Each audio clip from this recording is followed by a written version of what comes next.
హరీష్ రావు గారు ఇప్పుడు మర్యాదపూర్వకంగా జీవన్ రెడ్డి గారి ఇంటికి వెళ్ళి వారిని స్వాగతించి పలకరించి వారికి గతంలో దాదాపుగా ఒక 25 సంవత్సరాలుగా వారికి ఉన్న పరిచయం కూడా ఇద్దరికి ఉంది కాబట్టి వారిని పలకరించి సాధారణంగా పార్టీలోకి వస్తున్నందుకు ధన్యవాదాలు చెప్పడం జరిగింది. ఇవాళ వాస్తవం ఏంటి అంటే రాష్ట్రంలో ఒక రాజకీయ పునరేకీకరణ జరుగుతూ ఉంది.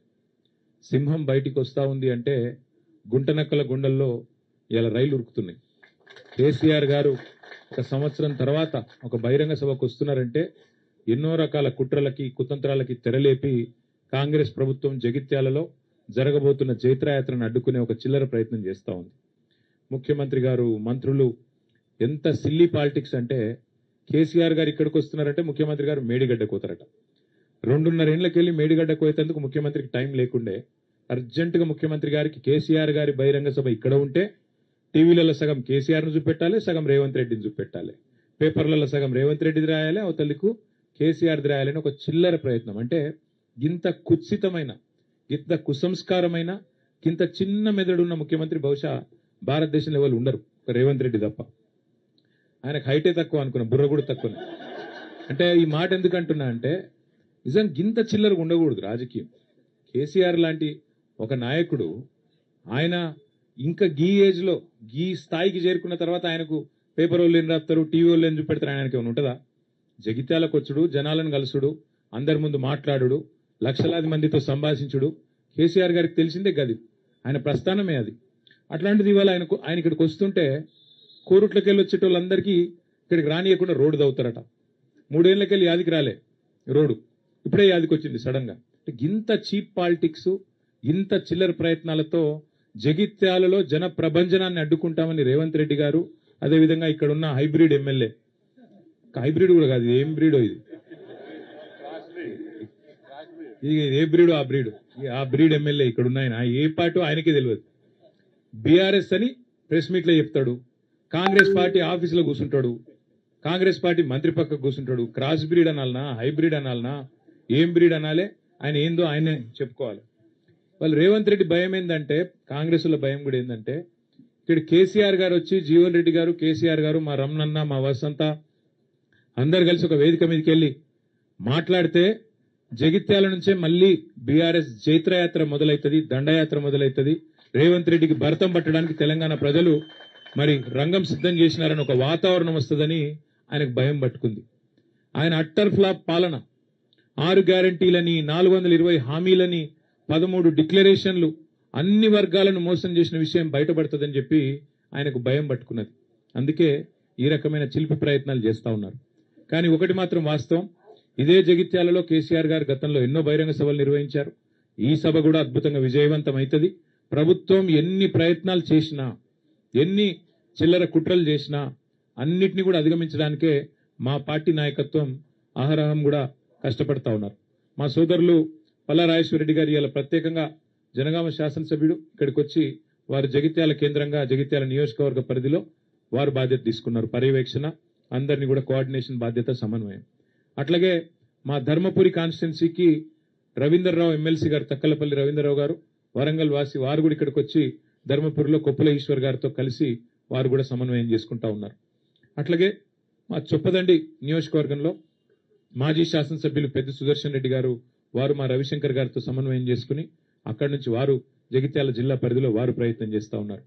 కోరుట్లలో గౌరవనీయులు మాజీ మంత్రి మరి శ్రీ ప్రశాంత్ రెడ్డి గారు, అక్కడ ఎమ్మెల్యే సంజయ్ గారితో, అట్లాగే మా జిల్లా పార్టీ అధ్యక్షులు విద్యాసాగర్ రావు గారితో వారు సమన్వయం చేసుకుంటా ఉన్నారు. వేములవాడ అక్కడ మా పెద్దలు లక్ష్మీ నరసింహారావు గారితో మాజీ పార్లమెంట్ సభ్యులు తమ్ముడు బాల్కా సుమన్ గారు, వారు అక్కడ బాధ్యత తీసుకున్నారు. ఈ రకంగా పార్టీ నాయకత్వం మొత్తం కూడా సమిష్టిగా పనిచేస్తున్నది. ప్రాంగణంలో ఇక్కడ బాలమల్లు గారు, శ్రీనివాసరెడ్డి గారు ఉన్నారు. సమిష్టిగా జీవన్ రెడ్డి గారి మరి చేరికను స్వాగతిస్తూ జగిత్యాల రైతాంగం గాని, జగిత్యాల ప్రజానికం గాని బ్రహ్మాండంగా మరి కదిలి వచ్చే పరిస్థితి కనబడతా ఉన్నది.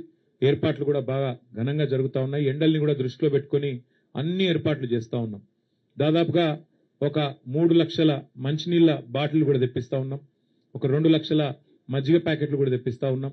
ఇవన్నీ కూడా ఎందుకంటే సాయంకాలం సభ అయినప్పటికీ కూడా కేసీఆర్ గారు దాదాపుగా 5:30 గంటలకు ఇక్కడ చేరుకుంటారు. ఎండ చల్లబడ్డ తర్వాతనే సభ ప్రారంభమవుతుంది. 5:30 గంటలకి కేసీఆర్ గారు ఇక్కడ చేరుకుంటారు. చేరుకున్న తర్వాత 5-5:30 మధ్యలో చేరుకుంటారు. ఆ తర్వాత సభ ఒక గంటంబావు సేపు సభ జరుగుతుంది. దయచేసి పాత్రికేయ మిత్రులతో కూడా నా ప్రార్థన, మొన్న మీకు కొంత అసౌకర్యమైంది, మమ్మల్ని మన్నించండి. ఒక సోదరుడికి కాలు ఫ్రాక్చర్ కూడా అయింది, అట్లాగే కొన్ని కెమెరా ట్రైపాడ్లు కూడా ఇరిగినాయని చెప్పారు. తప్పకుండా వారి నష్టాన్ని మేము భర్తీ చేస్తాము. ఆ సోదరుడికి సంబంధించి కూడా మా ఎమ్మెల్యే సంజయ్ గారు, మిగతా మిత్రులు కూడా హాస్పిటల్ కూడా వచ్చారు, ఈశ్వర్ గారు కూడా వచ్చారు, జీవన్ రెడ్డి గారు కూడా వచ్చారు. ఆ బాధ్యత అంతా కూడా మేమే తీసుకుంటాం. ఎల్లుండి దయచేసి ప్రభుత్వం ఎన్ని చిక్కులు చికాకులు పెట్టినా, ఎంత ఇరిటేట్ చేసే ప్రయత్నం చేసినా, దయచేసి ప్రజలు కూడా, మా కార్యకర్తలు కూడా ఓపికగా దయచేసి సంయమనంతో, మన కార్యక్రమం కాబట్టి మనం మంచిగా విజయవంతం చేసుకుందాం. కేసీఆర్ గారు చాలా కాలం తర్వాత జగిత్యాల వేదిక నుండి తెలంగాణ ప్రజలను ఉద్దేశించి మాట్లాడబోతా ఉన్నారు. ఆయన ఏం మాట్లాడతారో వినాలని చెప్పి తెలంగాణ రైతులు, తెలంగాణ ఆడబిడ్డలు, తెలంగాణలోని మా విద్యార్థి తమ్ముళ్ళు, మా యువకులు, అట్లాగే పెద్ద మనుషులు అందరూ ఎదురు చూస్తూ ఉన్నారు. కాబట్టి ఈ కార్యక్రమాన్ని ఎంత సంయమనంతో, ఎంత సమన్వయంతో, ఎంత ఓపికతో, ఎంత మరి ఆలోచనాత్మకంగా మనం పోతే అంత మంచిది. కాబట్టి దయచేసి జగిత్యాలలో ఉండే మా ప్రతి సోదరుడు సోదరికి నా ప్రార్థన, ఇది మీ సభ, మీరు మాకు ఆతిథ్యం ఇస్తున్నారు. కాబట్టి దయచేసి ఈ కార్యక్రమాన్ని విజయవంతం చేసే దిశగా అవసరమైతే జగిత్యాల కార్యకర్తలు ఒక మెట్టు దిగి, చూస్తా ఉన్నా నేను కూడా మొన్నటి నుంచి, మొదటిసారి మొన్న వచ్చినప్పుడు ఇప్పుడు కూడా మా రమణన్న, మా వసంతమ్మ వాళ్ళు కూడా మరి జీవన్ రెడ్డి గారి చేరికను స్వాగతిస్తూ అవసరమైతే ఒక వరుస మేము ఎన్నుకోండి, కొత్త వాళ్ళు వస్తున్నప్పుడు మేము ఆహ్వానించాలనే ఒక సంస్కారాన్ని, ఒక గౌరవాన్ని వారు ఇస్తున్నందుకు వారికి కూడా ప్రత్యేకంగా అభినందనలు తెలియజేస్తూ, మా పత్రికా మిత్రులు కూడా చాలా సహకరించారు. మొన్న జరిగిన ఇబ్బందిలో కూడా, ఇంత ఎండలో కూడా మీకు కూడా ప్రత్యేకంగా ధన్యవాదాలు. కరీంనగర్ నుంచి వచ్చే స్టాఫర్లకు కూడా ప్రత్యేకంగా, వారికి కూడా ప్రత్యేకంగా ఆహ్వానం, వారికి కూడా ఏర్పాట్లు చేస్తాము. హైదరాబాద్ నుంచి కూడా పత్రికా మిత్రులు కూడా వస్తూ ఉన్నారు, వారికి కూడా స్వాగతం. అట్లాగే కార్యక్రమం తప్పకుండా మంచి విజయం సాధించాలని ఆకాంక్షిస్తూ, జగిత్యాల నుంచే బీఆర్ఎస్ జయత్రయాత్ర ప్రారంభం అవుతుంది.